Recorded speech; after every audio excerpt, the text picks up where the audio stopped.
జగన్ 5 ఏళ్లలో రాష్ట్రాన్ని అధోగతి పాలు చేశారని గురజాల మాజీ ఎమ్మెల్యే ఎరపతినేని శ్రీనివాసరావు అన్నారు.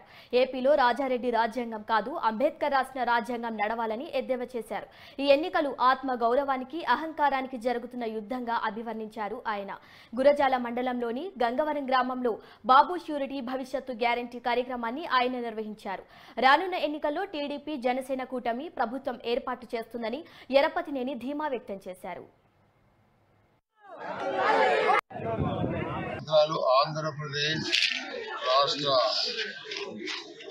చరిత్రని అధోగతి తీసుకెళ్లిన జగన్మోహన్ రెడ్డి ప్రియంత ఒక ఆంధ్రప్రదేశ్ లో రాజారెడ్డి రాజ్యాంగం కాదు, అంబేద్కర్ గారి రాజ్యాంగం ఉండాలి, ప్రజాస్వామ్యం బతకాలని చంద్రబాబు నాయుడు గారు, పవన్ కళ్యాణ్ గారు ఇద్దరు కలిసి రాబోయే ఎన్నికల్లో రెండు పార్టీల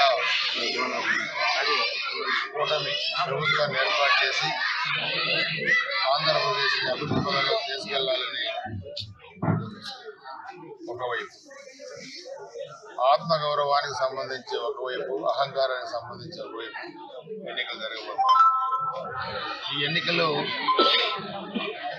మన ఆంధ్రప్రదేశ్ రాష్ట్ర రాజధాని అమరావతి కట్టుకోవడానికి, పరిశ్రమలు చేసుకొచ్చి మన పిల్లల భవిష్యత్తుని నిర్దేశించడానికి, రైతులు, రైతు కూలీలు, ఎస్సీ, ఎస్టీ, బీసీ, మైనారిటీ